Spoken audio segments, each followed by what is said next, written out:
Hi friends, welcome to my channel. ಎಲ್ಲರೂ ಹೇಗಿದ್ದೀರಾ friends? ಬನ್ನಿ ಫ್ರೆಂಡ್ಸ್, ಇವತ್ತು ನಾನು ಮಟನ್ ಕೀಮಾ ಸಮೋಸ ಹೆಂಗೆ ಮಾಡೋದಂತ ನೋಡೋಣ. ಇದು ತುಂಬಾ ಟೇಸ್ಟಿಯಾಗಿರುವಂಥ ಒಂದು ಸಮೋಸ. ರಸ್ತೆ ಬದಿಗಳಲ್ಲೆಲ್ಲ ಮಾರ್ತಾರಲ್ವ, ಕ್ರಿಸ್ಪಿಯಾಗಿರುವಂಥ ಸಮೋಸ, ಅದೇ ಥರ ಇದು ಹೆಂಗೆ ಮಾಡೋದಂತ ತುಂಬಾ ಟೇಸ್ಟಿಯಾಗಿ ಸಿಂಪಲಾಗಿ ಮಾಡ್ತಾಯಿದ್ದೀನಿ. ನೀವು ಒಂದು ಸಲ ಟ್ರೈ ಮಾಡಿ ಫ್ರೆಂಡ್ಸ್. ನೀವು ಫಸ್ಟ್ ಟೈಮ್ ವೀಡಿಯೋ ನೋಡ್ತಾ ಇದ್ದೀನಿ, ಪ್ಲೀಸ್ ಸಬ್ಸ್ಕ್ರೈಬ್ ಮಾಡಿ, ಪಕ್ಕದಲ್ಲಿರುವಂಥ ಬೆಲ್ಲೈಕನ್ ಒತ್ತಿ. ಬನ್ನಿ ಫ್ರೆಂಡ್ಸ್, ಹೆಂಗೆ ಮಾಡೋದಂತ ನೋಡೋಣ. ಇವಾಗ ನಾನೊಂದು ಬೌಲ್ ತೊಗೊಂಡಿದ್ದೀನಿ. ಈ ಬೌಲಿಗೆ 1 ಕಪ್ ಆಗುವಷ್ಟು ನಾನಿವಾಗ ಮೈದಾನ ತೊಗೊಂಡಿದ್ದೀನಿ. ಇದಕ್ಕೆ ನಾನೊಂದು 2 ಸ್ಪೂನಷ್ಟು ನಾನಿವಾಗ ಕಾರ್ನ್ಫ್ಲವರ್ನ ಹಾಕ್ತಾಯಿದ್ದೀನಿ. ಇದು ಬಂದು ಕ್ರಿಸ್ಪಿಯಾಗಿ ಸಮೋಸ ಇರೋಕ್ಕೋಸ್ಕರ. ಇದಕ್ಕೆ ನಾನಿವಾಗ ರುಚಿಗೆ ತಕ್ಕಷ್ಟು ಉಪ್ಪು ಹಾಕ್ಕೊಂಡು, ಆಮೇಲೆ ಇದಕ್ಕೆ ಒಂದು 2 ಸ್ಪೂನಷ್ಟು ನಾನಿವಾಗ ನಾರ್ಮಲ್ ಆಯಿಲ್ನ, ವೆಜಿಟೇಬಲ್ ಆಯಿಲ್ನ ಹಾಕ್ಕೊಂಡು ಚೆನ್ನಾಗಿ ಇದನ್ನು ಮಿಕ್ಸ್ ಮಾಡ್ತಾಯಿದ್ದೀನಿ. ಆಯಿಲು ಮತ್ತು ಮೈದಾ ಚೆನ್ನಾಗಿ ಮಿಕ್ಸ್ ಆಗಬೇಕು, ಅದುವರೆಗೂ ಇದನ್ನು ಚೆನ್ನಾಗಿ ಮಿಕ್ಸ್ ಮಾಡ್ಕೊಳ್ಳಿ. ಇವಾಗ ನಾನು ಇದಕ್ಕೆ ಸ್ವಲ್ಪನೇ ನೀರು ಹಾಕ್ಕೊಂಡು ಇದನ್ನು ಕಲಿಸ್ತಾ ಇದ್ದೀನಿ. ಇದನ್ನು ಚಪಾತಿ ಹಿಟ್ಟಿನ ಅದಕ್ಕೆ ನೀವು ಕಲಿಸ್ಕೊಂಡು ಇದನ್ನು ಪಕ್ಕದಲ್ಲಿ ಇಟ್ಕೊಳ್ಳಿ ಒಂದು 10 ನಿಮಿಷ.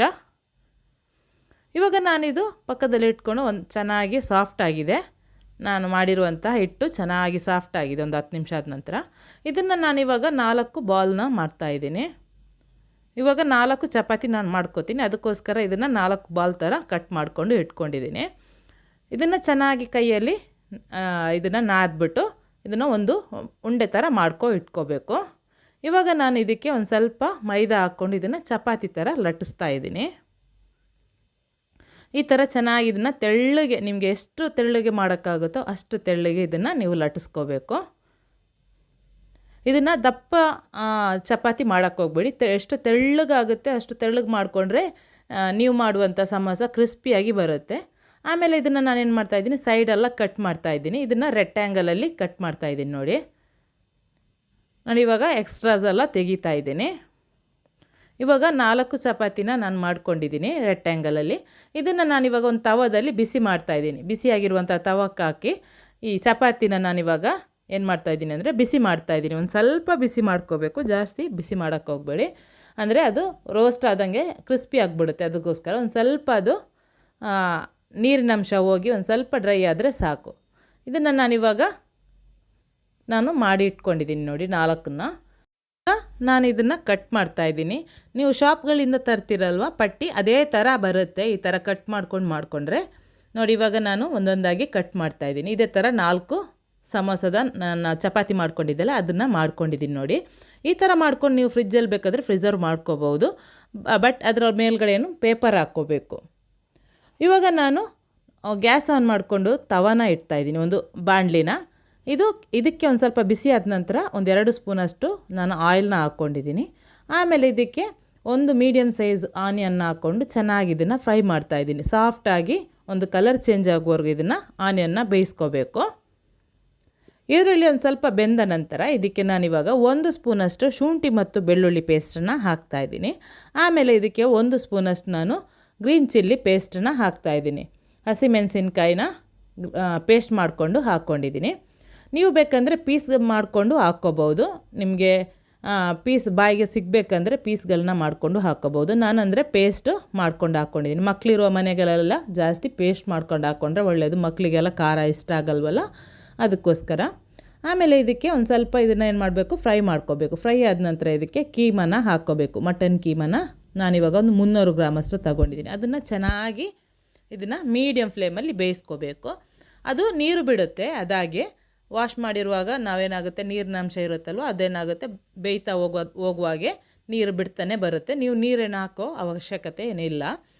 ಇದು ನೀರು ಬಿಟ್ಟ ನಂತರ ಇದಕ್ಕೆ ಏನು ಮಾಡಬೇಕು ಅಂದರೆ ಮಸಾಲೆ ಎಲ್ಲ ಆ್ಯಡ್ ಮಾಡ್ಕೋಬೇಕು. ಇದಕ್ಕೆ ನಾನಿವಾಗ 1 ಸ್ಪೂನಷ್ಟು ಧನಿಯಾ ಪೌಡ್ರು, ಆಮೇಲೆ ಒಂದು ಅರ್ಧ ಸ್ಪೂನಷ್ಟು ಜೀರಾ ಪೌಡರು, ಆಮೇಲೆ 1 ಸ್ಪೂನು ಬ್ಲ್ಯಾಕ್ ಪೆಪ್ಪರ್ ಪೌಡ್ರು, ಆಮೇಲೆ ಇದಕ್ಕೆ 1 ಸ್ಪೂನಷ್ಟು ನಾನು ರೆಡ್ ಚಿಲ್ಲಿ ಪೌಡ್ರು, ಅರ್ಧ ಟೀ ಸ್ಪೂನಷ್ಟು ನಾನಿವಾಗ ಅರಿಶಿನ ಹಾಕ್ಕೊಂಡು ಚೆನ್ನಾಗಿ ಮಸಾಲದ್ದು ಹಸಿ ಸ್ಮೆಲ್ ಹೋಗುವವರೆಗೂ ಇದನ್ನು ಫ್ರೈ ಮಾಡ್ತಾಯಿದ್ದೀನಿ. ಅದೇ ನೀರಲ್ಲಿ ಮತ್ತು ಅದೇ ಆಯಿಲಲ್ಲಿ ಇದನ್ನು ಫ್ರೈ ಮಾಡ್ಕೋಬೇಕು. ಎಕ್ಸ್ಟ್ರಾ ಏನು ಆಯಿಲೇನು ಹಾಕೋಕ್ಕೆ ಹೋಗಬೇಡಿ. ಅದರಲ್ಲಿ ಚೆನ್ನಾಗಿ ಮಸಾಲೆಲ್ಲ ಹಸಿ ಸ್ಮೆಲ್ ಹೋಗೋವರೆಗೂ ಫ್ರೈ ಮಾಡ್ಕೊಳ್ಳಿ. ಆಮೇಲೆ ರುಚಿಗೆ ತಕ್ಕಷ್ಟು ಇದನ್ನು ನೀವೇನು ಮಾಡಬೇಕು, ಉಪ್ಪು ಹಾಕ್ಕೊಂಡು ಇದನ್ನು ಒಂದು 4 ನಿಮಿಷ ಬೇಯಿಸ್ಕೋಬೇಕು. 4 ನಿಮಿಷ ಬೇಯಿಸಿದ ನಂತರ ಇದಕ್ಕೆ ಇವಾಗ 4 ನಿಮಿಷ ಆದ ನಂತರ ನಾನು ಇವಾಗ ಅದಕ್ಕೆ ಕಸೂರಿ ಮೇಥಿ 1 ಸ್ಪೂನು, ಆಮೇಲೆ 1 ಕ್ಯಾಪ್ಸಿಕಮ್ನ ಸಣ್ಣದಾಗಿ ಕಟ್ ಮಾಡಿಕೊಂಡು ಹಾಕ್ಕೊಂಡಿದ್ದೀನಿ. ಹಾಕ್ಕೊಂಡು ಚೆನ್ನಾಗಿ ಇದನ್ನು ಬೇಯಿಸ್ಕೋಬೇಕು. ಇದು ಒಂದು 5 ನಿಮಿಷದಲ್ಲೆಲ್ಲ ಈ ಮಸಾಲ ರೆಡಿ ಮಾಡ್ಕೋಬೋದು. ತುಂಬಾ ಚೆನ್ನಾಗಿರುತ್ತೆ. ಇವಾಗ ಚೆನ್ನಾಗಿ ಬೆಂದಿದೆ ನೋಡಿ ಮಸಾಲ ಕೈಮಲ್ಲ. ಇವಾಗ ನಾನು ಇದಕ್ಕೆ ಕೊತ್ತಂಬರಿ ಸೊಪ್ಪನ್ನ 1 ಹಿಡಿಯಷ್ಟು ಹಾಕ್ಕೊಂಡಿದ್ದೀನಿ. ಆಮೇಲೆ ಇದಕ್ಕೆ 1 ಸ್ಪೂನಷ್ಟು ನಾನು ಇವಾಗ ಗರಂ ಮಸಾಲಾನ ಹಾಕ್ತಾಯಿದ್ದೀನಿ. ಸಮೋಸ ಮಾಡುವಾಗ ಎಲ್ಲ ಸಮೋಸಕ್ಕೂ ಒಂದು ಸ್ವಲ್ಪ ಗರಂ ಮಸಾಲ ಹಾಕ್ಕೊಂಡ್ರೆ ಟೇಸ್ಟ್ ಚೆನ್ನಾಗಿ ಕೊಡುತ್ತೆ. ಇದನ್ನು ನಾನು ಚೆನ್ನಾಗಿ ಇವಾಗ ಬೇಯಿಸ್ಕೊಂಡಿದ್ದೀನಿ ನೋಡಿ. ಈ ಥರ ಎಲ್ಲ ನೀರೆಲ್ಲ ಡ್ರೈ ಆಗಿ ಈ ಥರ ಉದುರಾಗಿರಬೇಕು. ನೀವು ಸಮೋಸ ಮಾಡುವಾಗ ನೀರಿನಂಶ ಇರಲೇಬಾರ್ದು. ಇದನ್ನು ನಾನಿವಾಗ ತಣ್ಣಗಾಗೋಕ್ಕೆ ಬಿಟ್ಟಿದ್ದೀನಿ. ಇವಾಗ ತಣ್ಣಗಾಯಿತು ನೋಡಿ. ತಣ್ಣಗಾದ ನಂತರ ಇದನ್ನು ನೋಡಿ, ಇದಕ್ಕೆ ನಾನು ಸಣ್ಣದಾಗಿ ಕಟ್ ಮಾಡಿರುವಂಥ ಈರುಳ್ಳಿನ ಹಾಕ್ತಾಯಿದ್ದೀನಿ. ಒಂದು 2 ಈರುಳ್ಳಿನ ಸಣ್ಣದಾಗಿ ಕಟ್ ಮಾಡಿಕೊಂಡು ಹಾಕ್ಕೊಂಡಿದ್ದೀನಿ. ಟೇಸ್ಟ್ ಚೆನ್ನಾಗಿ ಕೊಡುತ್ತೆ. ಇದಕ್ಕೆ ಬೇರೆ ಯಾವ ನಾವು ವೆಜಿಟೇಬಲ್ಸ್ನ ಹಾಕ್ತಾಯಿಲ್ಲ, ಬರೀ ಈರುಳ್ಳಿ ಒಂದೇ ಹಾಕ್ತಾಯಿದ್ದೀವಿ. ಹಾಕ್ಕೊಂಡು ಚೆನ್ನಾಗಿ ಇದನ್ನು ಮಿಕ್ಸ್ ಮಾಡ್ಕೋಬೇಕು. ತಣ್ಣಗಾದ ನಂತರನೇ ಹಾಕ್ಕೋಬೇಕು ಈರುಳ್ಳಿನ. ಫುಲ್ಲು ತಣ್ಣಗಾಗಿರಬೇಕು ನೋಡಿ. ಎಷ್ಟು ಅದು ಉದುರಾಗಿದೆ ಅಂದರೆ ತುಂಬಾ ಚೆನ್ನಾಗಿ ಬರುತ್ತೆ ಸಮೋಸ ಈ ಥರ ಉದುರಾಗಿ ಮಾಡಿಕೊಂಡ್ರೆ. ಆಮೇಲೆ ಇದು ನಾನು ಮೈದಾ ಮತ್ತು ನೀರು ಹಾಕ್ಕೊಂಡು ಇದಕ್ಕೆ ಗಮ್ನ ರೆಡಿ ಮಾಡ್ಕೊಂಡಿದ್ದೀನಿ. ಇವಾಗ ನಾನು ಇದಕ್ಕೆ ಸಮೋಸ ಪಟ್ಟಿ ಇದೆಯಲ್ಲ ಅದನ್ನು ತಗೊಂಡು ನೋಡಿ, ಇದನ್ನು ಟ್ರೈಯಾಂಗಲಲ್ಲಿ ಇದನ್ನು ತಿರುಗಿಸ್ತಾ ನೋಡಿ ಈ ಥರ ಪಾಕೆಟ್ ಥರ ಮಾಡ್ಕೋಬೇಕು. ಮಾಡಿಕೊಂಡು ಇದಕ್ಕೆ ಮಸಾಲಾನ ನಾವು ಹಾಕ್ಕೋಬೇಕು. ನಾವು ಮಟನ್ ಕೀಮಾ ಮಸಾಲ ಮಾಡ್ಕೊಂಡಿದ್ದೀವಲ್ಲ ಅದನ್ನು ಹಾಕ್ಕೊಂಡು ಚೆನ್ನಾಗಿ ಇದನ್ನು ಫೋಲ್ಡ್ ಮಾಡ್ತಾ ಬರಬೇಕು. ಅಂದರೆ ಒಂದು ಸ್ವಲ್ಪನೂ ಗ್ಯಾಪ್ ಇರಬಾರ್ದು.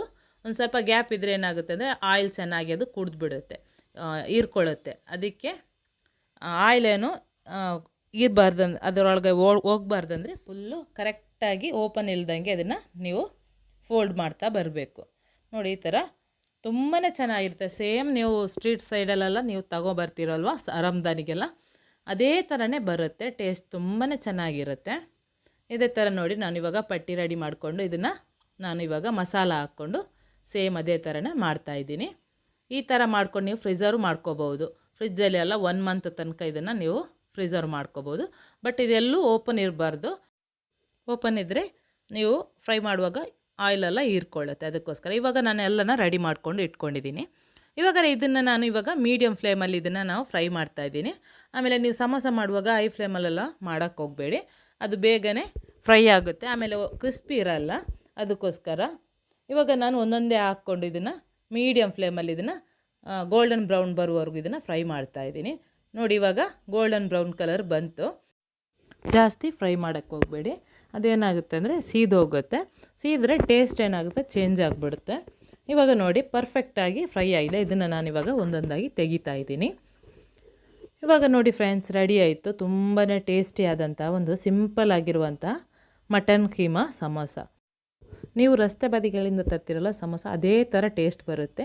ಅವರೆಲ್ಲ ಏನು ಮಾಡ್ತಾರೆ ಅಂದರೆ ಅದಕ್ಕೆ ಅಜಿನೋಮೋಟೊ ಅಂದರೆ ಟೇಸ್ಟಿಂಗ್ ಪೌಡ್ರೆಲ್ಲ ಆ್ಯಡ್ ಮಾಡ್ತಾರೆ. ನಾವು ಅದೇನು ಹಾಕದೆ ಒಂದು ಟೇಸ್ಟಿ ಆಗಿರುವಂತಹ ಸಿಂಪಲ್ ಆಗಿರುವಂಥ ಒಂದು ರೆಸಿಪಿ.